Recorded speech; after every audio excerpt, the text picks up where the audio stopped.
कुछ दिनों पहले 22-23 तारीख के आसपास ये यूएस में खबर आई कि भाई एक व्यक्ति थे, बालक 19 साल का लड़का।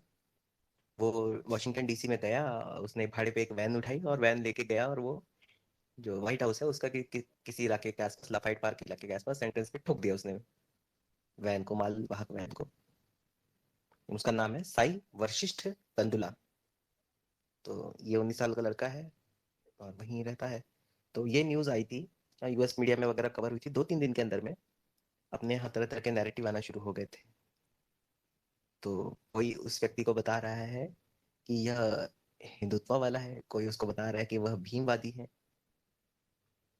तो इस तरह के तरह तरह के नैरेटिव्स बन के आने लग गए थे, और अपने यूजुअल सस्पेक्ट्स जो होते हैं वो लोग जलेबी तलना शुरू कर दिया था उन लोगों ने। तो हमने देखा भाई एक ही टाइम पे सबके सब मिलके भाग रहे हैं, तो देखा जाए थोड़ा सा कि भाई क्या है इसके पीछे।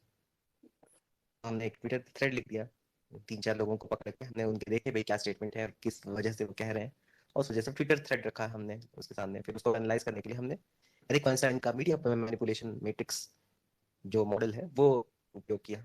उस थ्रेड में हमने वो लिखा उसके बारे में, और इस मीडिया मॉडल के बारे में हम लोग पहले भी बात कर चुके हैं, यूट्यूब चैनल के ऊपर पड़ा हुआ है, तो वो लिंक अभी ऐड कर देंगे आपके लिए रेफरेंस मटेरियल के तौर पे। तो उसके थ्रू हमने वो एनालाइज करने की कोशिश की भाई एक ही घटना को उठा के लोग अलग अलग तरह से अपने अपने नैरेटिव चलाने की कोशिश करते हैं, और कैसे एक दूसरे को या बैड लाइट दिखाने की कोशिश। एक मेन फैक्टर्स में होता है कि कोई भी घटना होती है उसको पकड़ के दोनों ही तरह से लोग जनरलाइज करने की कोशिश करते हैं सबके ऊपर, जो टिपिकली हया टैक्टिक होती है, ब्रॉड जनरलाइजेशन करना की। एक केस है तो वो सबको ही सबके सबके ऊपर अप्लाई होगा। तो ये एक टिपिकल टैक्टिक होती है नैरेटिव वाले भाई लोगों की। तो ये सब चीज़ों के बारे में थोड़ी सी बातें करेंगे। अब आप ये ऊपर लग गया है, पिन हो गया है जो थ्रेड है, रेफरेंस थ्रेड, तो उसको हम रेफर कर सकते हैं, और इसी के बारे में हम लोग की बात करेंगे। कुछ हम ट्वीट्स भी पढ़ेंगे, और अपने यूजुअल सस्पेक्ट्स होंगे जिनमें स्वाइन जी हैं, एक उनका भी नाम आएगा, एक दलित शेफ का अकाउंट है उनका भी नाम आएगा, और एक अपने धीमी योद्धा हैं, वो भाई भी आएंगे वहां पर। तो इनके ट्वीट्स पढ़े जाएंगे, आनंद लिया जाएगा, और उसके बाद फिर हम एनालाइज करेंगे कि भाई इनके पीछे कारण क्या है कि क्यों इस तरह की चीजें करते हैं। आइए मिस्टर, आप भी अपना ओपनिंग स्टेटमेंट रख दीजिए। जी साहब। तो हमने जैसा जो ट्वीट पढ़ा तो हमें देखने को मिला कि भाई इसे नाजी से भी कनेक्ट किया जा रहा है। मतलब एक ये ग्राउंडिंग भी बनाया जा रहा है कि भाई नाजी सिंपैथाइजर्स हैं। तो एक हमें ये बड़ा इंटरेस्टिंग चीज लगा कि जो हमारे धर्म योद्धा तीन योद्धा हैं बैठ के वो इधर से गिना रहे हैं कि ये नाजी की विचारधारा वाले लोग हैं, वो दलित वॉइस का वो लोग दे रहे हैं, और उधर से वेस्टर्न उससे दिखा रहे हैं कि इंडियन जो सिंपैथाइजर होते हैं। कि ये बड़ा ही इंटरेस्टिंग पैटर्न देखने को मिला कि भाई नाजी से सबका लगाव दिखाना है, एक यूनिवर्सली एक्सेप्ट उसको किया जा रहा है। तो ये बड़ा एक जबरदस्त चीज था। जी आयो सर। बिल्कुल, आजकल माहौल ऐसा ही है कि जो आपको पसंद नहीं आ रहा है उसको पकड़ के नाजी बोल दो। तो ये टूल काफी इस्तेमाल किया जाता है सभी के द्वारा। आइए एक बार वो न्यूज़ के ऊपर चले जाते हैं। तो एनबीसी न्यूज़ की जो रिपोर्ट है हम उसको रेफर करते हैं। तो उस रिपोर्ट का टाइटल है 19-year-old arrested on multiple charges after crashing into barriers near the white house. The suspect made threatening statements about the White House at the scene, a law enforcement official told NBC News. A Nazi flag was seized by authorities at the scene. तो वो व्यक्ति जो है वो lorry वगैरह लेके, जो उन्होंने भाड़े पे ली थी, वो लेके वहां उन्होंने रैम कर दिया, ठोक दी गाड़ी एंट्रेंस पे, और वो शायद कुछ नारेबाजी वगैरह की होगी। पुलिस ने जो जो सिक्योरिटी वाले होते हैं वहाँ पे, जो राष्ट्रपति भवन की वहाँ की सिक्योरिटी करते हैं, सीक्रेट सर्विस वगैरह वाले, उन लोगों ने उनको धर लिया। उसके बाद में पूछताछ वगैरह की गई। तो ऑन सीन तो एक वो उनको नाची वाला फ्लैग मिला, कोई स्वास्तिका, रेड स्वास्तिका वाला। और ये कुछ इन्होंने ऐसे बयान दिए थे जिससे वो कह रहे हैं कि ये थोड़े से नाजी सिंपथाइजर है। ठीक है सरकार। अब इनका जो नाम है हमने पहले ही बता दिया था, ये मिसौरी में रहते हैं, और नाम है इनका साई वशिष्ठ कंटुला। तो ये पुलिस की तरफ से रिकॉर्ड आया था। अब उसके अगले दिन एक और फिर न्यूज़ है, जब इनकी पेशी हुई, तो प्रोसिक्यूटर्स जो कह रहे थे वो कह रहे थे कि ये यूएस सिटीजन नहीं है वहां पे। लेकिन बाद में फिर पता चला कि डिपार्टमेंट ऑफ जस्टिस वाले लोगों ने एक इशू किया नोट, और कहा कि भाई ये इसके पास ग्रीन कार्ड है, यानी परमानेंट यूएस सिटीजन है। तो वो भी क्लियर हो गया। तो मतलब ये नॉर्मल इमिग्रेंट वाला वो नहीं है कि H1B वगैरह से कहीं, या उसके किसी रिलेशनशिप में कोई है, या स्टूडेंट वीजा पे है, वो वाला नहीं है, प्रॉपर सिटीजन है वो। ठीक है सर, अब वो सिटीजन है तो जो मोटा मोटा प्राइमरी फिर प्राइमा फेसी जिम्मेदारी बनती है तो वो यूएस वाले लोगों की बनती है। खैर, लेकिन हम नैरेटिव बनाने वाले लोगों के ऊपर आते हैं भाई हम। कि भाई नैरेटिव बनाने वाले लोगों ने क्या किया। तो ये रिपोर्ट जो थी 23 और 24 तारीख की रिपोर्ट्स मैंने आपको बता दी हैं, और इसकी लिंक भी ऐड कर देंगे आपके लिए। वो लिंक में जो नॉर्मल प्रोसीडिंग्स हैं वही लिखे, उसमें ओपिनियंस वगैरह नहीं है। लेकिन जब हम लोग जाते हैं यहाँ पर जो ओपिनियन बनाने वाले लोग, तो सबसे पहले हम लोग देखते हैं दलित शेफ, CHEF, हाँ चीफ नहीं है वो, CHEF दलित शेफ शेफ। तो वो कहते हैं an Indian origin Sai Vashisht Kandula was arrested for trying to kill the US president and his family. He was carrying a Nazi flag with him. You all know who second generation Indians are there in the US and who claim to be close to white supremacist. तो एक तरह से dog व्हिstling कर रहे हैं, लोगों को बताने की कोशिश करते हैं कि ये सब आप सभी जानते हैं कि ये जो यूएस में रहने वाले लोग हैं ज्यादातर इंडियन ओरिजिन के, वो कौन है और उनके वाइट सुप्रीमेसिस्ट लोगों से कितने क्लोज लिंकेजेस हैं। तो ये जो है दलित शेफ वाले, ये एक तरह से डॉग व्हिstling कर रहे हैं। तो ये एक एग्जिबिट नंबर 1 आपके सामने प्रस्तुत है जो थ्रेड में लिखा गया है। अब उसके बाद आते हैं अशोक स्वाइन। तो ये टिपिकली पाए जाते हैं, जो पर्टिकुलरली हेटफुल नैरेटिव्स हैं वो फैलाने में एक्सपर्ट हैं ये सज्जन। और जो फॉल्ट लाइन्स वगैरह के ऊपर बात होती है तो ये उठ के आ जाते हैं दरार डालने के लिए लोगों के बीच में। तो ये अब क्या कहते हैं, अशोक स्वाइन कहते हैं Sai Vashisht Kandula an Indian origin Hindu man arrested for attempting to kill the US President Biden looked up to Hitler because he was a strong leader and Nazis have a great history. तो ये दो स्टेटमेंट्स हैं वो कोट्स में लिखे हैं उन्होंने, quote में Hitler because he was a strong leader and quote के अंदर में Nazis have a great history. अब वो आगे कहते हैं he was clearly influenced by the RSS ideology. World needs to wake up to saffron terror. तो ये अशोक स्वाइन कह रहे हैं। ठीक है सरकार, ये आपका एग्जिबिट नंबर 2 आपके सामने प्रस्तुत कर दिया गया है। अब एग्जिबिट नंबर 3 अभी आते हैं धीमी योद्धा। तो ये एक अकाउंट है इंडियन मॉन्क, ब्रैकेट में hashtag unreserved.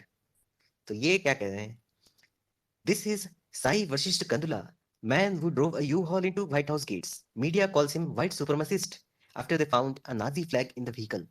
Kandula is an Ambedkarite from the caste of @Dalit Diva. ये दलित दिवा एक बहुत ही मशहूर अकाउंट है जो इक्वालिटी लैब चलाती है जो महिला। तो वो अकाउंट को आप फॉलो करें, काफी मटेरियल मिलेगा आपको वहां पर। तो वो कह रहे हैं कि उसकी कास्ट को बिलोंग करते हैं ये कंदुला। तो हमने पावर स्टार से बात की थी, पावर स्टार ने बताते हैं कपू हैं ये, ओबीसी वाले कैटेगरी में आते हैं। खैर, तो ये कह रहे हैं इंडिक मॉन्क कह रहे हैं कि Kandula is an Ambedkarite from the caste of @Dalit diva. अब उसके आगे ये जोड़ रहे हैं Ambedkarite hate has real world consequences hashtag Bhim terrorism. तो ये इन्होंने चिपका दिया है। ये योद्धा को क्या हो गया था, योद्धा एकदम से? तो योद्धा ने वही टेम्पलेट यूज किया जो स्वाइन और उसके पहले वाले जो दलित शेफ थे वो उन्होंने यूज किया था। मतलब ये वॉज इट नेसेसरी भाई कि आपको अम्बेडकर के ऊपर ये सब करने की क्या जरूरत थी भाई? ये हमारे योद्धा, एक तो पागल है, ये भी दूसरे पागल है, दोनों भी पागल ही थे दोनों। हाँ हाँ। अब और एक एग्जिबिट हमारे सामने आ गया था, तो लोग इसके बारे में बातें कर रहे थे। तो उनमें से एक सज्जन कहते हैं कि वो पूछते हैं सवाल, how do we know that he has been influenced by them. तो उसके नीचे प्रथम धोबिसत्वा इस नाम से ये पेशवाज करके कोई अकाउंट है इनका, वो कहते हैं कि read the references, my guess can be wrong but look at the probabilities, especially that 10th reference brighter side of Hitler, there site was closed in 2011 but surely content might exist, that green book that कंडुला refers to that's key. वो दलित voice के website को वो refer कर रहे हैं। तो दलित voice की वेबसाइट को ये रेफर करते हुए कह रहे हैं कि उनकी वेबसाइट पे नाजी सिंपैथाइजिंग मटेरियल हुआ करता था, और ये कह रहे हैं कि मेरा अंदाजा है कि ये उससे इंस्पायर्ड है। तो प्रथम साहब कहते हैं, तो उसके नीचे एक सज्जन सवाल पूछते हैं उनसे, so this 21-year-old read a site that was closed in 2011 when he was 9 year old and got influenced, isn't it that? तो वो सवाल पूछ रहे हैं कि भाई 2011 में ये साइट बंद हो गई थी दलित वॉइस वाली साइट, तो आज ये जो सज्जन 19 साल के हैं, वो वहां पे 21 साल गए उन्होंने, लेकिन आज जो सज्जन 19 साल के हैं वो आज पढ़ रहे हैं उसको बंद हुई साइट को और इन्फ्लुएंस हो रहे हैं, आपका ये कहना है? तो ये एक तरह का सेल्फ गोल हो गया इनका। तो अब ये इनका पहला ट्वीट, प्रथम साहब का ये पहला ट्वीट था। वो कह रहे थे प्रथम साहब कि ये पेशवा स्पीक्स नाम का अकाउंट है, ये भी एक बहुत बड़े धीमी योद्धा है, @पेशवा स्पीक्स नाम से, ये भी बहुत बड़े धीमी योद्धा है। तो वो न्यूज रिपोर्ट्स को लगा रहे हैं नीचे और वो कह रहे हैं अब, Sai Vashisht Kandula inspired by Nazi one world order, many would think this is a Hindu but I do not think so, this guy seems heavily influenced by Dalit Voice, one of the largest so-called Dalit journal circulated in India. If one reads the content of this magazine, they would know. तो ये अब दूसरी source की तरफ इशारा करें कि दलित voice magazine से इंस्पायर्ड है ये। क्या एविडेंस है? एविडेंस के नाम पे कुछ नहीं था इनके पास, तो इन्होंने भी अपना नैरेटिव चला दिया। तो आपने 4 एग्जिबिट देखे अब तक, थ्रेड में आप जाएंगे तो 4 एग्जिबिट आपको दिखाई देंगे, चारों के चारों हवाबाजी कर रहे हैं और एकदम जंपिंग टू कंक्लूजन, एक केस उठा रहे हैं कुछ और उसको सबके ऊपर अप्लाई कर रहे हैं, लॉजिकल लीप्स लगा रहे हैं कि ये है, इसका मतलब यही होगा, और एकदम एट्रीब्यूट कर रहे हैं मोटिव सबके ऊपर। तो ये टिपिकल टैक्टिक्स है जो नैरेटिव चलाने वाले होते हैं, जहरीले नैरेटिव चलाने वाले होते हैं, तो उनकी ये टिपिकल टैक्टिक है। ये 4 एग्जिबिट में आपको दिखाई देगा, और भी बहुत सारे हैं एग्जिबिट, टीटू ने काफी सारे ढूंढ रखे हैं जो हमने डिस्कॉर्ड पे डाल रखे हैं। यूएस वाले व्हाइट सुप्रीमेसिस्ट वाले लोग हैं, वो अपना नैरेटिव चला रहे हैं। उनका ये नैरेटिव है कि भैया बाहर से आए वाले लोगों को, काले लोगों को भगाओ वाला। एक मिंडी रॉबिन्सन नाम का अकाउंट है, @IHeartMindy नाम का, तो वो कह रही है the latest white supremacist attack suspect Sai Vashisht Kandula is about as quote white unquote as a Snickers bar, these people lie to us like we don't have fucking eyes or something। तो ये दीदी जो है ये उधर की नमूनी है, तो ये ऐसा कह रही, तो हर कोई ये मतलब अपना अपना पेले पड़ा है नैरेटिव। तो स्वाइन साहब के थ्रेड में आपको बहुत सारा मटेरियल मिलेगा, स्वाइन साहब का जरूर पढ़िएगा। तो ये कुछ एग्जिबिट्स थे जो मैंने आपके सामने प्रस्तुत कर दिया। अब आप सोचेंगे कि भाई ये क्या है, कि क्या लोग एक ही घटना को अलग अलग नजरिए से देख रहे हैं? क्योंकि जो न्यूज मैंने 2 आर्टिकल्स पढ़े थे उनमें कुछ भी ऐसा कुछ नहीं लिखा था, कोई मोटिव एट्रीब्यूट नहीं था किया गया था, क्योंकि वो इन्वेस्टिगेटिव ऑफिसर्स की तरफ से आया हुआ न्यूज था, राइट, ऑफिशियल सोर्सेज से आया हुआ न्यूज था। जो एनबीसी ने जो रिपोर्ट किया वो ऑफिशियल फैक्ट्स थे, उसमें ऐसा कुछ भी नहीं कहा था जो ये 4 ट्वीट वाले लोग उछल रहे थे जिस चीज के बारे में। तो क्या है, क्या ये रोशोमोन इफेक्ट है कि भाई एक ही घटना को लोग अलग अलग नजरिए से देख के ये कहेंगे? लेकिन रोशोमोन इफेक्ट के केस में है कि आप वहां पे उस घटना के सामने चश्मदीद गवाह होने चाहिए, पहली चीज ये, और उसमें आप फिर ज्यादा कुछ ऐड नहीं करते, जो आपने देखा रहता है बस अपने नजरिए से कहते हैं।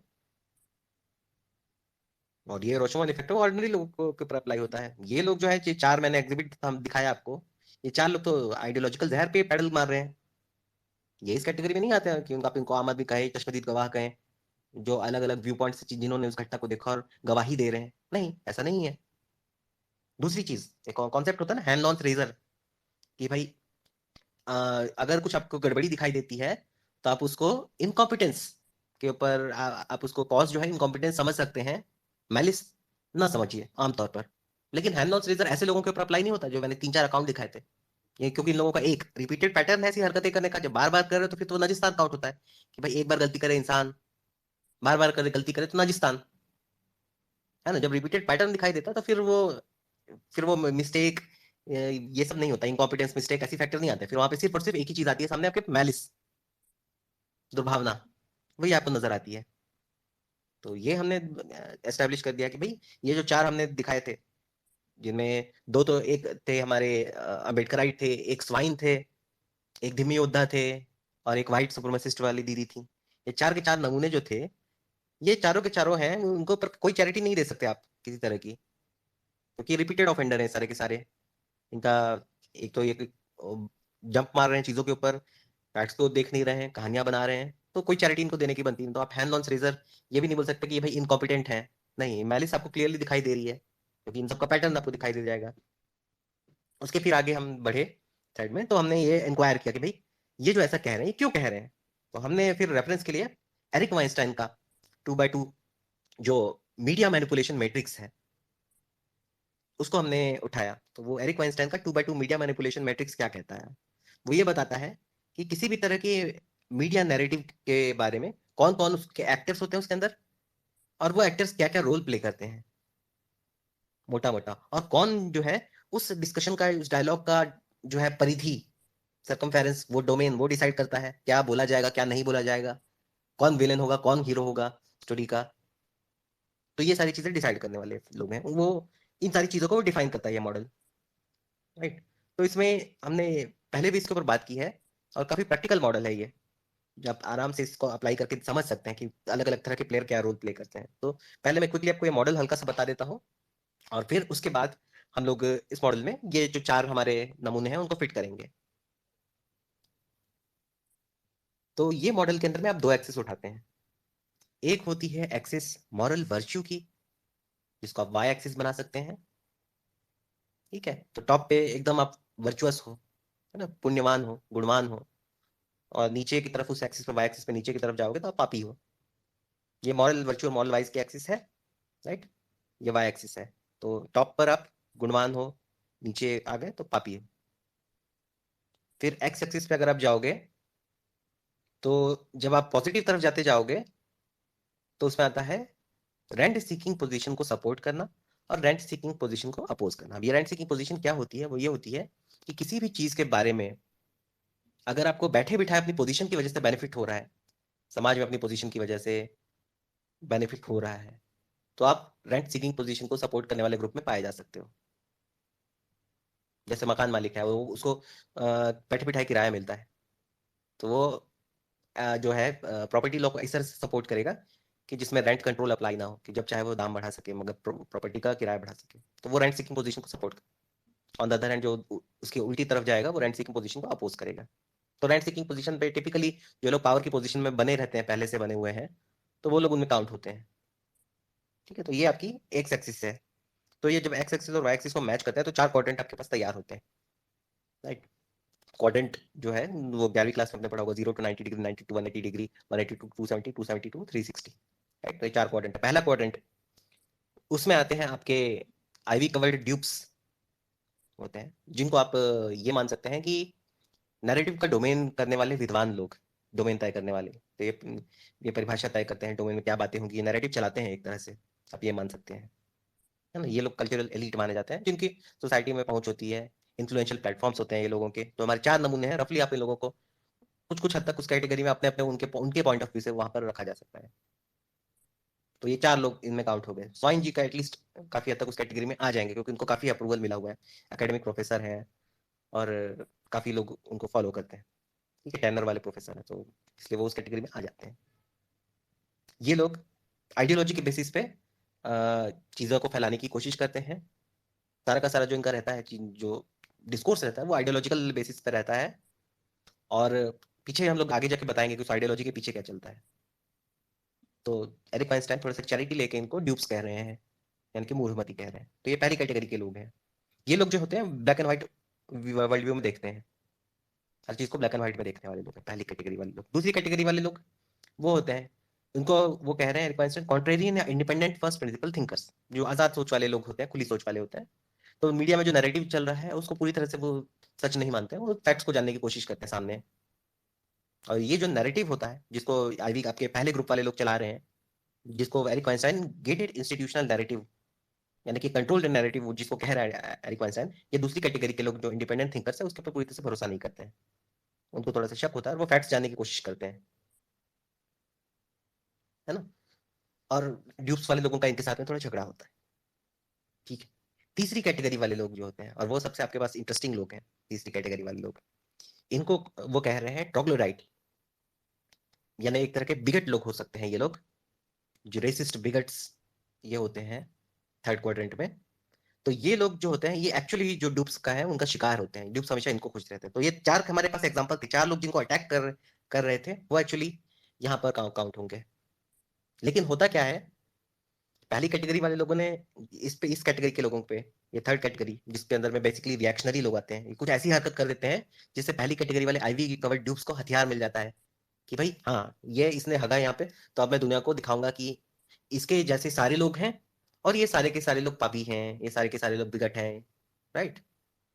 कोई कह रहा है कि ये सारे के सारे लोग हिंदुत्व हैं, कोई कह रहा है कि सारे के सारे लोग अम्बेडकराइट हैं। तो पकड़ के तीसरी कैटेगरी वाले में डालने की कोशिश कर रहे हैं रिएक्शनरी लोगों को पकड़ के। अब वो जो केस है हमारे लड़के का केस, वो इस कैटेगरी में आ जाता है, लड़का किसी भी वजह से, लेकिन उसको पकड़ के ये जो फर्स्ट कैटेगरी वाले लोग हैं वो जनरलाइज करके सबके ऊपर अप्लाई करने की कोशिश करते हैं। और ऐसे नमूने लोगों की कमी नहीं होती है। अगर हमारे पॉइंट ऑफ व्यू से हम लोग देखेंगे, ऑर्डिनरी इंडिविजुअल के पॉइंट ऑफ व्यू से, तो हमारे लिए धिम योद्धा लोग इस कैटेगरी में बड़े आसानी से आ जाते हैं। वो ऐसी हरकतें करते हैं कि लोगों को हथियार मिल जाता है कि वो अपना नैरेटिव चला सकें, हक देते हैं और फिर वो हथियार मिल जाता है लोगों को नैरेटिव चलाने का। और ये जो है ग्रॉस जनरलाइजेशन, ये बहुत बढ़िया टैक्टिक है इनकी हरकतों को सबके ऊपर मढ़ने की। तो इन्होंने हगा है, तो इसका मतलब हम जैसे लोगों ने, आप जैसे लोगों ने भी हक दिया है। ये फर्स्ट कैटेगरी वाले लोग ऐसा नैरेटिव चला देते हैं। ठीक है, तो ये आपके सामने आ गया। चौथी कैटेगरी में आपके सामने जो एक्चुअल स्टोरी के हीरो विलन जो कहना चाहे मास्टरमाइंड, वो होते हैं। ये लोग पावर की पोजीशन में होते हैं और ये नैरेटिव्स को चलाते हैं अपनी पोजीशन को डिफेंड करने के लिए। इतना सिंपल है। तो आप अपनी पोजीशन को डिफेंड करने के लिए क्या हो सकता है कि भाई आपको किसी लाल बत्ती के पीछे दौड़ा दिया, यानी कि कोई ऐसी चीज जिससे आपका कोई फायदा कोई है नहीं, जब उसको परस्यू करोगे तो आपको नुकसान ही होगा, लेकिन वो आपके पीछे, तो आपको उसके पीछे दौड़ा देते हैं लगा के। फॉर एग्जाम्पल, ये जो दलित वॉइस वाला है, ये है सॉरी दलित चेप वाला है, वो जो नैरेटिव चला रहा है उसका सोसाइटी के ऊपर नेगेटिव असर ही होगा। चाहे दलित समाज की नजरों से भी देखो, कोई लड़का उसके नैरेटिव में आ जाता है और अपने आसपास के लोगों से झगड़ने लग जाता है, तो उससे उसका नुकसान होगा, समाज का नुकसान होगा। लेकिन जो ये नैरेटिव चला रहा है या उस नैरेटिव के पीछे जो मास्टरमाइंड लोग हैं, उनका तो फायदा है, उनका तो मकसद है कि समाज में फूट पड़े, और वो ऐसे जो दलित शेफ जैसे फर्स्ट कैटेगरी वाले लोगों को मजे से रिक्रूट करके अपना फायदा कर सकें, या फिर फुट सोल्जर पकड़ सकें बड़े आसानी से। तो ये जो चौथी कैटेगरी के लोग होते हैं, आपको एक्चुअली इनको टारगेट करना है। जो जो मैंने सेकंड कैटेगरी वाले इंडिपेंडेंट थिंकर देखे ना, वो इनकी तलाश करते रहते हैं, हमेशा नैरेटिव के पीछे खोजते रहते हैं कि भाई कौन है जिसका फायदा हो रहा है सबसे पहले, और उसको एक्सपोज करना है अपने को।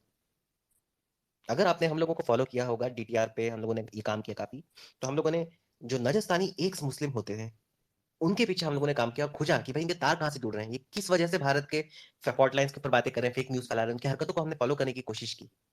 और हमने ढूंढा कि ये तार कहाँ से जुड़े हैं, हमें पता चला कि भाई ये आईएसआई आईएमसी ऐसी जगह से इनके तार जुड़ रहे हैं। तो उनके उस केस में ये चौथी कैटेगरी वाले वो थे, हमने उनको निकाल के एक्सपोज कर दिया था आपके सामने।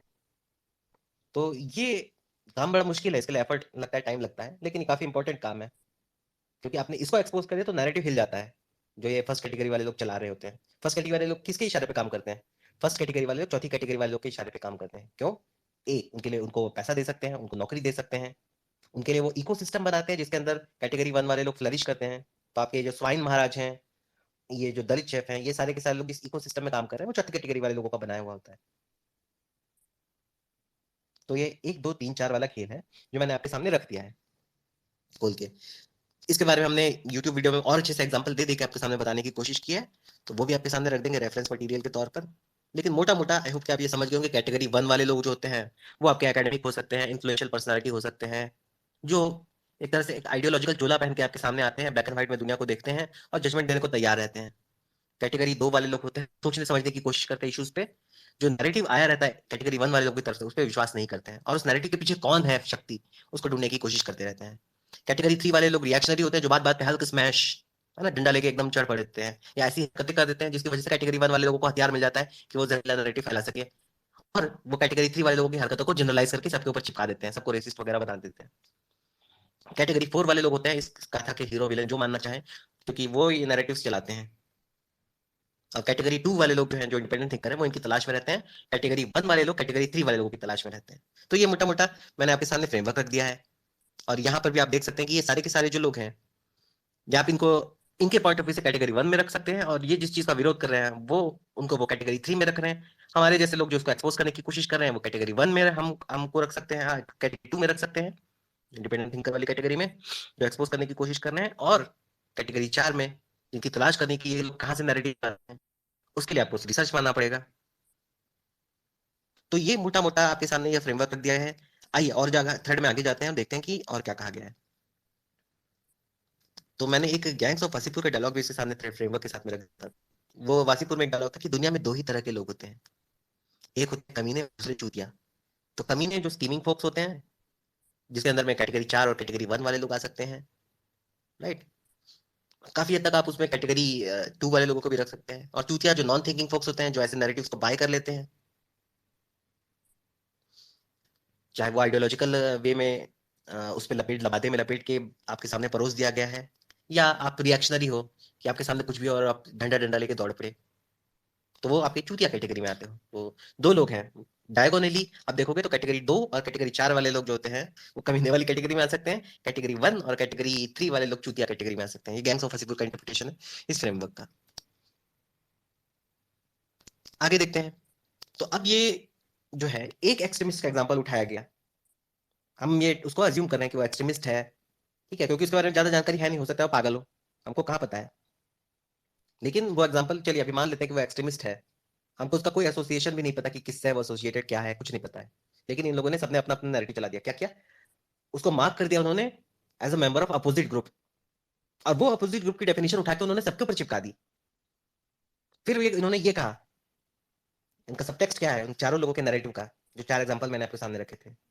ये जो जिस तरह के लोगों की तरफ हम इशारा कर रहे हैं, ये जो लोग हैं गुनहगार लोग, आप उनसे डरिए, हमारे पास आइए और हमारे पौन बनिए, हमारे प्यादे बनिए। पहला ये सब टेक्स्ट है। अभी दूसरा, ऑर्डिनरी नॉर्मली लोग, आप चुप नहीं रह सकते। आप इस चुप के घटना के ऊपर चुप हैं, तो आप इन विलेंस का, जिनका आप विरोध कर रहे हैं, उनका समर्थन कर रहे हैं। आप भी भागीदार हैं उस चीज के। तो साइलेंस और वायलेंस, साइलेंस इज वायलेंस वाला आपने ये सुना है ना? तो ये आपको बेवकूफ बनाने का तरीका है, आपको लाल बत्ती पे दौड़ा रहे हैं ये। तो ये उनका सेकंड सब टेक्स्ट है, जो ये जो नैरेटिव चला रहे हैं उसके, कि आप अगर हमारा साथ नहीं दे रहे हैं तो आप बिगट हैं, आप एनिमी हैं। तो ये चारों लोग यही कह रहे हैं आपको। तो ये दो अपोजिट साइड्स, एक्चुअली इस केस में तो चार चार लोग हैं, लेकिन हम मोटी मोटी दो अपोजिट साइड्स, यूएस वाली दीदी को साइड में करते तो ये नैरेटिव पैटलर्स क्या कर रहे हैं सारे के सारे, ये स्वीपिंग जनरलाइजेशन लगा रहे हैं। एक केस जिसके बारे में किसी को कोई जानकारी नहीं है, वो उठा के कोई एक तार उन्होंने खींच लिया और उसको लंबा leap of faith, logic, leap of logic लेके चिपका रहे हैं सबके ऊपर। तो ये जो है स्वीपिंग जनरलाइजेशन, ग्रॉस जनरलाइजेशन, ये इनके आर्सेनल का बहुत बड़ा टूल होता है। पर्टिकुलरली जो कैटेगरी 1 में जो लगाते हैं डूप्स, जो नैरेटिव को फैलाने की कोशिश करते रहते हैं, ये इनका नैरेटिव का जो तुनीर है उसका बहुत बड़ा तीर होता है, और ये बार बार यूज करते हैं। तो पहचानिए इस चीज को। क्यों स्वीपिंग जनरलाइजेशन करते हैं इतना? स्वीपिंग जनरलाइजेशन इसलिए करते हैं ताकि ज्यादा से ज्यादा पॉन्स, जो पांच तुके लौंडे होते हैं, 14 से लेके 15 से लेके 25 साल के अंदर वाले पांच तुके लौंडे रहते हैं, उनको आप अपनी तरफ खींच सको।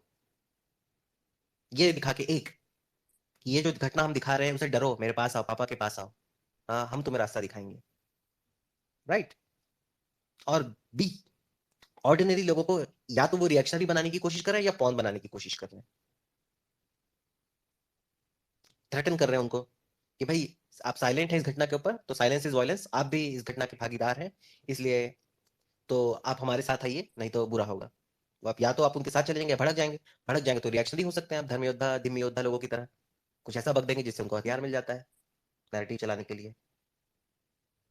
तो कई सारे लोगों को ये कैटेगरी 3 की तरफ पुश कर रहे हैं, जो रिएक्शनरी लोग होते हैं, जो बात बात पे हल्क स्मैश करने चलते हैं, राइट। जितने ज्यादा रिएक्शनरी लोग के केसेस आएंगे, उतना ही कैटेगरी 1 वाले लोगों को फायदा होगा,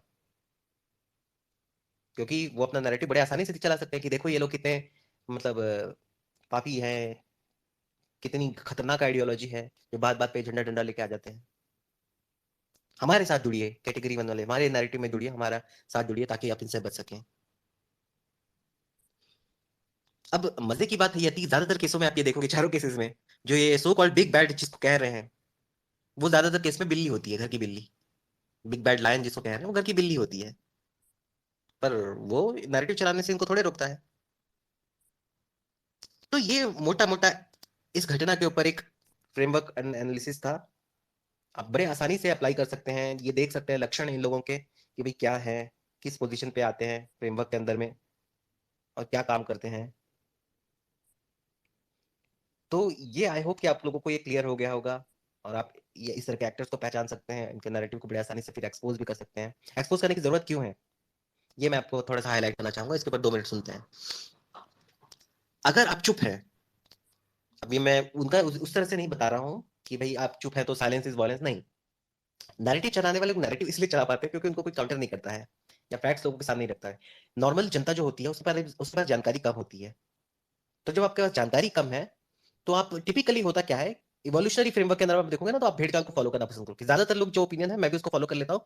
मेरे पास टाइम नहीं है, मगज नहीं लगाऊंगा, मेरा टाइम और एफर्ट दोनों है बचेगा। ये इवोल्यूशनरी एक ट्रुथ है, क्योंकि दिमाग आपका जब चलता रहता है ठीक ठाक तरीके से, 20 से 25% एनर्जी खा जाता है बॉडी की। तो इसीलिए इवोल्यूशनरीली ये होता है कि भाई झुंड में रहना है आपको, झुंड में 3-4 लोग दिमाग लगाएंगे, बाकी लोग उसको फॉलो करके अपने एनर्जी बचाएंगे। अगर झुंड में है हम, तो हमारा शिकार भी होने के चांसेस कम है। इंडिविजुअली मेरा शिकार होने के चांसेस कम है, झुंड में 2-4 लोग मर जाएंगे, मैं तो बच जाऊंगा, मेरे बच्चे के चांसेस ज्यादा हो जाते हैं अकेला जाने से। हंटिंग करने जा रहे हैं या कहीं जा रहे हैं तो भी झुंड में जा रहे हैं हम लोग, भेड़ चाल फॉलो करेंगे। तो इवोल्यूशनरी ये सच होता है, और इसीलिए ज्यादातर लोग इंडिपेंडेंटली थिंक करना पसंद नहीं करते हैं। वो जो भीड़ रहती है वो उसके फॉलो कर लेते हैं, और वो एक ठीक ठाक अप्रोच भी है। फॉर एग्जाम्पल, अगर आप किसी नई जगह पे गए हैं और आपको खाने का जगह ढूंढनी है, तो ऐसा होटल देखो कि जहाँ बहुत सारे लोग जा रहे हैं, आ रहे हैं, लगातार परोसा जा रहा है खाना। तो आप ये समझ सकते हो कि हाँ ये बहुत लोग खा रहे हैं, लगातार खाना आ रहा है, तो सेफ है जगह। भीड़ चाल ज्यादातर जगह फायदा करती है, लेकिन यहाँ पे थोड़ा सा रिस्की हो जाता है मामला नैरेटिव्स के मामले में, क्योंकि उसके मटेरियल फैक्ट्स आपके सामने नहीं है और नैरेटिव मैलिशियस है आपके सामने। तो वो मतलब रिस्की इंटेंट के साथ आपके सामने प्रस्तुत किया जा रहा है, जहर आपके सामने प्रस्तुत किया जा रहा है, आपको पता नहीं, और ज्यादातर लोग उसका रंग देख के, उसकी टोन वगैरह देख के उसको फॉलो कर रहे हैं, तो वो दिक्कत हो जाती है आपके सामने। तो इसीलिए जो आपकी इवोल्यूशनरी इंस्टिंक्ट है भेड़चाल फॉलो करने की, वो आपके खिलाफ काम कर जाती है। तो इसीलिए यहाँ पे थोड़ा सा आपको बचना रहता है। बचेंगे कैसे, अनलेस आपके सामने विसल ब्लोअर नहीं होगा, तो आप बच नहीं सकते इस तरह के नैरेटिव से, इसीलिए आपको तो विसल ब्लो करने की जरूरत होती है। तो इसीलिए ये आप यहाँ पे थोड़ा सा ध्यान रखें। अब ये होता है, विसल ब्लो आप करने की कोशिश करते हैं तो ढिम्मी योद्धा यानी कैटेगरी 3 वाले और कैटेगरी 1 वाले जो नैरेटिव चलाने वाले लोग दोनों आपके ऊपर टूट पड़ते हैं। रिएक्शनरी लोग भी आपके ऊपर टूट पड़ेंगे कि भाई मेरे को क्या बोल रहा है, कोई भी रैंडम रीजन उठा लेंगे, पता नहीं उनको आपकी क्या कही चीज अच्छी लगे ना लगे, लेकिन ये दोनों कैटेगरी से आपके ऊपर डंडा लेके आएंगे लोग।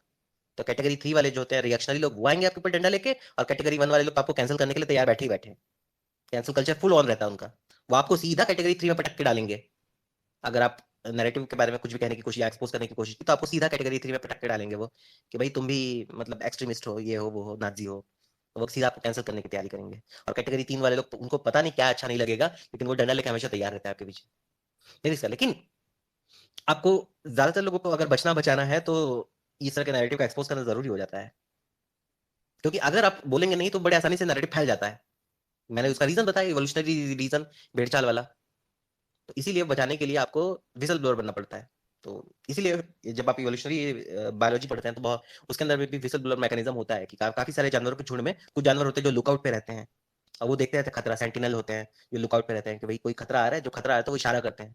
कई केसेस पे तो अलग अलग तरह के प्रजाति के जीवों के बीच में ये रिलेशनशिप होती है कि चिड़िया चू चू करती है, कोई खतरा आता है तो, और हिरणों का झुंड भाग खड़ा होता है इलाके से खतरा है तो आपको इस तरह का सेंटिनल बनना होगा कुछ पर्टिकुलर इश्यूज के बारे में। और इसे डरना नहीं है आपको, घबराना नहीं है। तो क्योंकि ये थोड़ी सी ड्यूटी हो जाती है हमारी, क्योंकि आपको नॉर्मल लोगों को बचाना है नैरेटिव पर्सन से, नॉर्मल लोगों को कैटेगरी 1 में जाने से बचाना है, नॉर्मल लोगों को कैटेगरी 3 में जाने से बचाना है। ना तो वो प्यादे बने ना रिएक्शनरी बने, क्योंकि पूरी कोशिश है लोगों को उस कैटेगरी में नॉर्मल लोगों को डालने की। तो इसीलिए आपको ये कोशिश करनी है कि अगर आपके पास में ये शक हो रहा है कि भाई ये कुछ गड़बड़ है, तो एक्सपोज करने की कोशिश करें, कुछ नहीं तो उनको उंगली कर दें कि भाई यार ये तुम्हारा फैक्ट मुझे ठीक नहीं लग रहा है, इसके पीछे कुछ सोर्स है तुम्हारे पास, सोर्स है तो बताओ भाई। और वो चुप हो जाते हैं, तो आपको पूरा मिल जाता है इशारा कि भाई ये गड़बड़ी कर रहा है। तो आप फिर इसको फ्लैश लाइट मार दो, फ्लैश लाइट मारोगे तो ये कॉकरोचेस की तरह छुप जाते हैं, कैटेगरी 1 वाले लोग कैटेगरी 3 वाले लोग दोनों के दोनों। तो ये मोटा मोटा जो मेरा आर्गुमेंट था, कोर आर्गुमेंट यहाँ पर पूरा होता है। तो अब मैं आप लोगों के लिए फ्लोर ओपन करता हूँ भाइयों।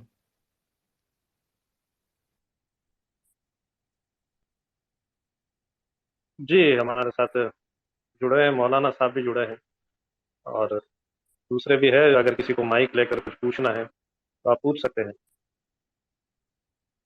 किसी के पास में। नमस्कार जनाब सभी को। नहीं, मैं तो मोहित भाई को सुन रहा हूँ, बहुत ही अच्छा लग रहा है हमको सुनना, और काफी इन्फॉर्मेटिव बातें होती हैं, इसलिए मैं यहाँ पे आ गया। रुकिए, हम वापस आते हैं, कौन भाई जो कॉल कर रहे हैं। जी जी जी जी। हाँ जी, तो ये आप जो नियो अम्बेडकराइट्स बोल रहे हैं, तो भाई इससे बेहतर ये नहीं है कि इसको नियो बुद्धिस्ट भी बोल सकते हैं? क्योंकि अम्बेडकराइट्स में अक्सर लोग क्या करते हैं, इसको नेगेटिवली लेते हैं, क्योंकि अम्बेडकर को आजकल एक पैगंबर की तरह दिया जा रहा है। Not by everyone, because is a brilliant statesman, हम भी उनकी इज्जत करते हैं, पर by some people they will call you casteist. तो न्यू अम्बेडकराइट से अच्छा हम न्यू बुद्धिस्ट बोले तो बेहतर नहीं होगा इसको?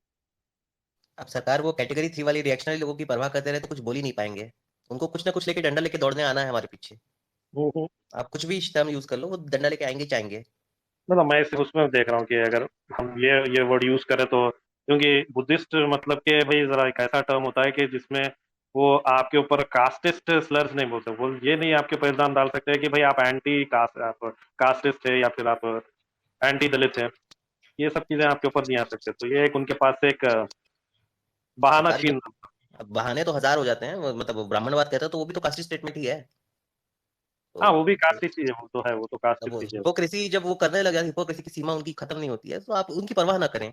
ये कैटेगरी 3 के जब रिएक्शन नहीं आते हैं आपके पीछे, वो आप उनकी परवाह ना करें, उनके ऊपर लाइट मारे, कॉकरोच हैं, छुप जाते हैं।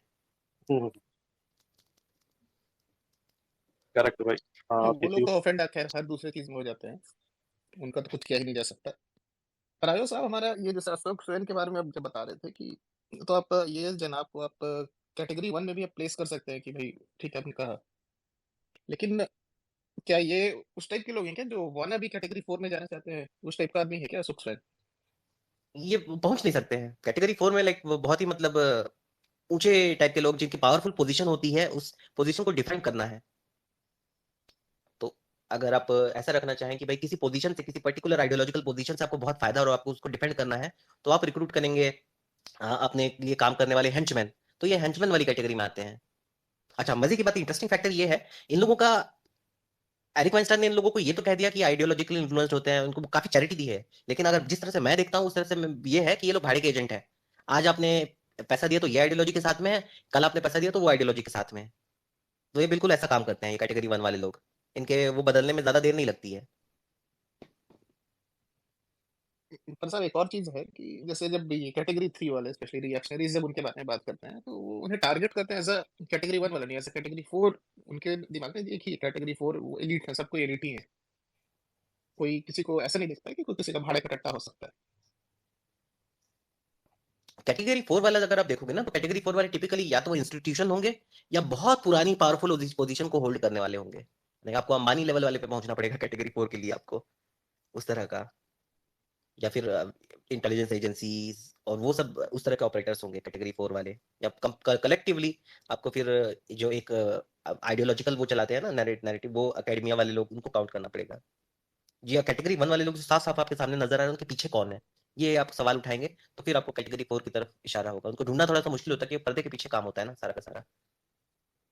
जी, और एक और सवाल छोटा सा रहेगा, ये 4x4 फ्रेमवर्क ज्यादा है कि भाई आपने सब बता तो दिया कि हाँ ठीक है इनका फंक्शन क्या है, पर साहब इनका इंसेंटिव क्या रहता है हर एक कैटेगरी का? कैटेगरी 4 वाला तो खैर उसका इंसेंटिव है कि भाई दुनिया में जलाना, उनका एक पर्टिकुलर गोल है।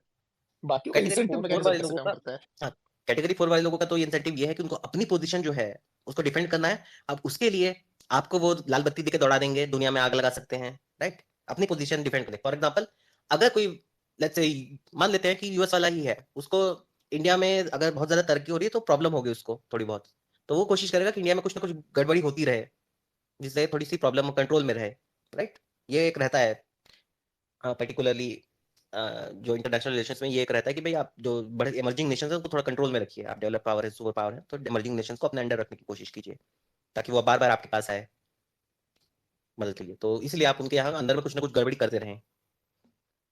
तो ये अब आप ये आप कैटेगरी 4 में हो, आप as an intelligence agency head आप कैटेगरी 4 में हो। अब आपको ऑपरेटर ढूंढना है कि जो मेरा ये काम करेगा, वहां पे जाके खुरापात करने वाला, में अगर कुछ नैरेटिव चलाना है तो आप स्वाइन जैसे लोगों को पकड़ेंगे, ऑपरेटर्स जो यहाँ पे फैलाएंगे।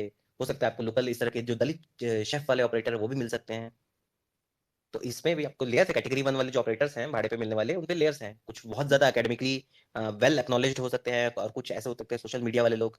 लेकिन नतीजा ये है कि आपको नैरेटिव चलाना है, उसको एम्पलीफाई करना है, तो वो है। और उससे अब इन लोगों के लिए कैटेगरी 2 वाले लोगों, एक सॉरी, कैटेगरी 2 के जो है, कैटेगरी 1 वाले लोगों के लिए इंसेंटिव क्या है कि उनको पैसा मिलता है, इन्फ्लुएंस मिलता है, एक्नॉलेजमेंट मिलता है कैटेगरी 4 वाले लोगों से। और वो जो कैटेगरी 4 वाले लोगों ने वो एक पूरा का पूरा इकोसिस्टम बना रखा होता है जिसके अंदर में कैटेगरी 1 वाले लोगों को पोजीशन मिलती है, एक्नॉलेजमेंट, नौकरी, राइट, पेपर छापा है, पेपर को अप्रूवल मिलता है, कई जगह पे स्कॉलरशिप मिलती है, कई जगह पे प्रोजेक्ट्स चलाए जाते हैं एनजीओ वगैरह के थ्रू, उसके थ्रू फंडिंग मिलती है। तो ये सारे के सारे इंसेंटिव है, ये कैरेट का स्ट्रक्चर है इंसेंटिव का। कैटेगरी 4 वाले लोगों ने एस्टेब्लिश करके रखा है कि आप हमारे जो gated institutional narrative, Eric Weinstein ने इसलिए कहा है क्योंकि ये जो गेट है, इस नैरेटिव का जो गेट है वो कौन, किसके कंट्रोल में, कैटेगरी 4 वाले लोगों के कंट्रोल में है। और दरबान जो है सामने खड़ा है वो कैटेगरी 1 वाला है जो अलाउ कर रहा है आपको एंट्री। तो ये आपके लिए इंपॉर्टेंट है। तो ये इसमें इस सारा का सारा जो स्ट्रक्चर है उसके अंदर एंट्री पाने के लिए आपको कैटेगरी 1 में जाना होगा। वो अप्रूवल आपको कैटेगरी 4 वाला देगा और जो आपके साथ वाले कैटेगरी 1 वाले लोग को देंगे, तो आप सारे के सारे एक सुर में गाएंगे। तो एक कल्ट टाइप का माहौल हो जाता है। तो ये इनका इंसेंटिव है, राइट। पैसे के साथ साथ और भी बहुत सारे इंसेंटिव है ना, इनको सिक्योरिटी मिलती है, पोजीशन मिलती है, एकेडमिया वगैरह में जो है पेपर इनके साइट होते हैं, साइटेशन लूप्स बनते हैं, किताबें छपती हैं, है ना, कई लोगों को वो डॉक्यूमेंट्री बनती हैं। तो ये सारे इनके इंसेंटिव हैं। टीवी में इंटरव्यू होते हैं इनके। कैटेगरी इधर 2 में आ जाते हैं। कैटेगरी 2 वाले जो है फर्स्ट प्रिंसिपल थिंकर्स, जो इंडिपेंडेंट थिंकर्स, वो इस जो गेटेड सोसाइटी, गेटेड नैरेटिव उसके बाहर है लोग। आप इनको ये बोल सकते हो कि ये दिलजले हैं कि भाई आप इनको इस सिस्टम के अंदर जगह नहीं मिली इसलिए बाहर बैठे हैं। वो भी हो सकता है, या ये भी हो सकता है कि एक्चुअली इंडिपेंडेंटली सोच रहे हैं और इनको गड़बड़ी नजर आ रही है तो ये उसकी तरफ इशारा करने की कोशिश करें। तो दिख रहा है कि ये प्रॉब्लमैटिक हो सकता है कि जो कैटेगरी 2 वाले लोग हैं, काफी केसेस में उनका स्किन इन द गेम होता है सोसाइटी के साथ, जिसके साथ वो जुड़े होते हैं उसके साथ स्किन इन द गेम होता है। उनको लगता है कि भाई ये जो नैरेटिव्स है सोसाइटी में ब्रॉड स्केल पे प्रॉब्लम क्रिएट हो जाएगी, वो मेरे लिए भी ठीक नहीं होगा, या मेरे साथ वाले जो लोग हैं समाज के लिए ठीक नहीं होगा। तो इसीलिए वो हाईलाइट करने की कोशिश करते हैं कि भाई देखो यहाँ पे आग लग रही है, थोड़ा पानी डालो। अलग अलग मोटिव हो सकते हैं। ये भी हो सकता है कि वो अपना खुद का मतलब नैरेटिव खड़ा करने की, और जो कैटेगरी 2 वाले हैं वो फ्यूचर में जाके कैटेगरी 4 या कैटेगरी 1 में बनने की कोशिश करेगा, अगर उनका नैरेटिव चल गया कैटेगरी 2 वाले लोगों का, तो वो फ्यूचर का कैटेगरी 4 या कैटेगरी 1 की तरफ इंडिकेट हो सकते हैं। वो भी आप पॉसिबिलिटी बहुत है, लेकिन अभी हम लोगों को इन लोग को इतना चैरिटी दे सकते हैं कि आग लग रही है, एटलीस्ट इशारा कर रहे हैं लोग कैटेगरी 2 वाले लोग, ये इनका इंसेंटिव है। कैटेगरी 3 वाले लोग हैं, कैटेगरी 3 वाले लोग रिएक्शनरी हैं इनका इंसेंटिव यही है कि इनको आउटरीच दिखाना है, रैंडमली किसी को भी पकड़ के ठेलना है, बात बातें तुनक गए हैं और इनको बस गुस्सा निकालना है किसी के ऊपर, ये इनका इंसेंटिव है। हाँ, तो कहीं मोटा वेंट मोटा आउट करके एक तो फील गुड वाला फैक्टर भी आ जाता है कि आपने पूरा फ्रस्ट्रेशन अपना वेंट आउट कर दिया, तो क्या अच्छा है। हाँ, इनका ज्यादा कुछ है नहीं, मतलब ये सोचने के लेवल पे भी बहुत लो है, और इन टर्म्स ऑफ कुछ कर पाने के ऑन ग्राउंड वो भी बहुत गिरे हुए हैं, इनकी हैसियत नहीं है ज्यादा कुछ, लेकिन हाँ ये है कि आउटरीच करने में माहिर हैं ये लोग, हल्ला मचाने में, तो मतलब बात ये लोएस्ट है ऑफ सर द कि लॉट। इन लोगों के बिना बाकी लेकिन काम कोई कर पाएगा नहीं, कैटेगरी 4 वाला हो या अगर 1 वाले को भी अगर ऑर्केस्ट्रेट करना हो कोई भी मूवमेंट या रेवोल्यूशन टाइप का, तो उनको इन लोगों की जरूरत है, प्रिसाइजली इन्हीं लोगों की जरूरत है सिर्फ।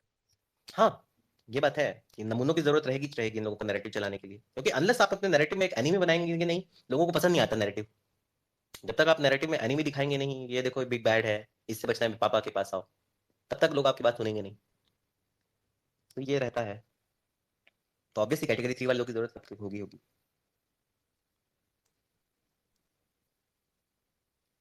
अच्छा आयल साहब, चलिए थोड़ा सा इस पे आ जाते हैं, ये जो टॉपिक है वापस, तो सब इन सब ने एक दूसरे पे अपना ये अपना ब्लेम करने वाला जो था वो कर दिया, सब हो गया, पर इससे इनको फायदा क्या मिला?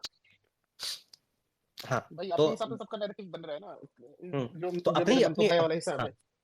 अपने अपने इसके हिसाब से, अपने अपने पॉइंट ऑफ व्यू हिसाब से ये लोग खुद को कैटेगरी 1 में रख रहे हैं, सारे के सारे लोग, है ना। तो दलित शेफ वाला खुद को कैटेगरी 1 में रख के कह रहा है कि कैटेगरी 3 में जो सारे के सारे संघी हिंदुत्ववादी, ये सारे के सारे लोग हैं, ऐसे कह रहा है, राइट। ऑन द धर्म योद्धा, धीमी योद्धा, वो लोग खुद को कैटेगरी 1 में रख रहे हैं अपने व्यू में, और अम्बेडकराइट लोग को टेररिस्ट बता के कैटेगरी 3 में डाल रहे हैं। तो हर कोई अपनी अपनी स्टोरी का हीरो, अपने अपने नैरेटिव का हीरो है, और वो चलाने की कोशिश कर रहा है। म्यूजिकल चेयर चल रहा है ऐसा लग रहा है मुझे। एक एक ही घटना है, और इसमें मेन एलिमेंट जो है वो जनरलाइजेशन का है, क्योंकि जिन लोगों जिस सूत्र के ऊपर इन्होंने कहानी गढ़ी है, वो इनमें से किसी से कनेक्टेड नहीं है। Exactly, that's the whole point. वो एक रैंडम एक कुर्ता है शायद, क्या पता नहीं, इज इट ट्रू कि वो नाजी कुछ हिटलर पिक्चर का रखा? I don't even trust that as well. हाँ वो भी जो भी मुझे है, वो भी मुझे नहीं लगता, बस लगा भी होगा तो हाउ डज इट मैटर यार, एक पागल पोता है कर दिया, 19 साल का है, 19 ईयर ओल्ड, क्या है उम्र, some stupid incident and then you make a whole story out, nonsense.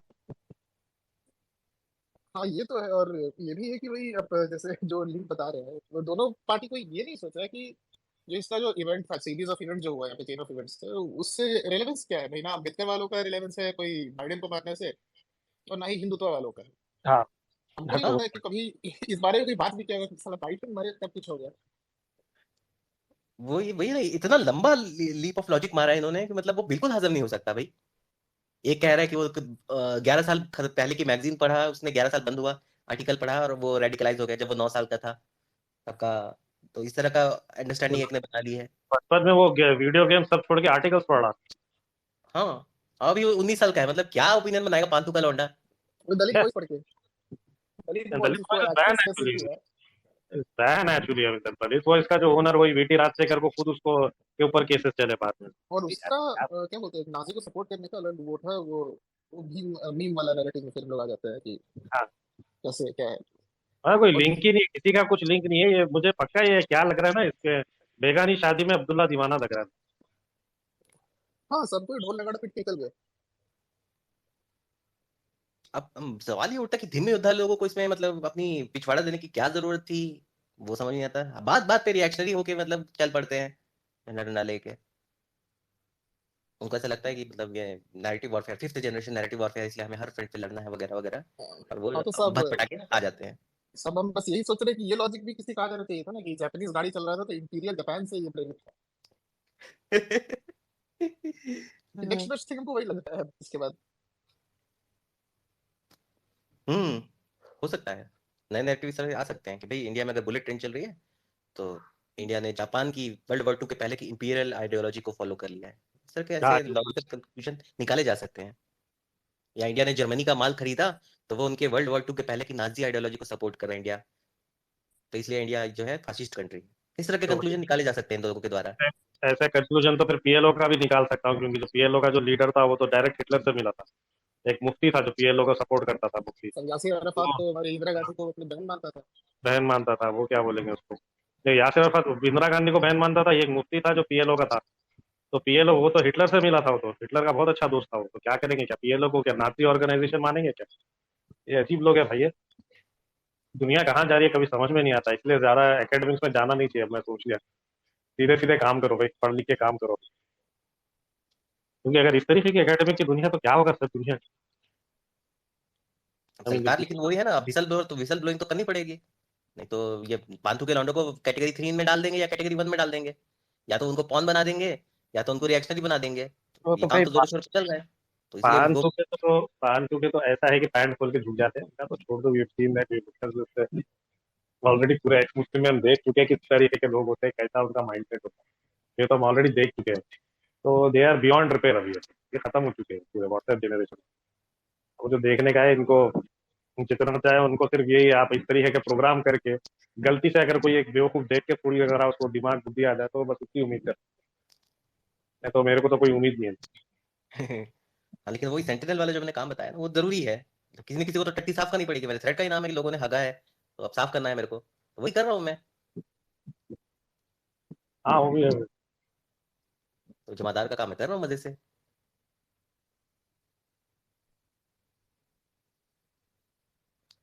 साहब इन द तो लॉन्ग ये रन आपसे एक ये सवाल आ हाँ, सकता है कि आपका इंसेंटिव क्या है टट्टी साफ करने में। ये है कि भाई अब मेरे को बू आ रही है, मेरे रहने की जगह बर्बाद हो रही है, तो इसलिए मेरे को बैठ के टट्टी साफ करना पड़ रहा है। क्या है कि भाई मैं पार्क में बैठा हूँ, लोग बाग सवेरे सवेरे आके मेरे आजू बाजू में हग देते हैं। कोई लाल कलर का हग रहा है, कोई पीले कलर का हग रहा है, और बू आ रही है पार्क में, तो मैं बैठ के झाड़ू लेके वो साफ कर रहा हूँ कि भाई पार्क मेरे लिए और लोगों के लिए थोड़ा साफ सुथरा रहे, कम से कम उपयोग तो हो पाए पार्क का। ये मेरा मोटिव है।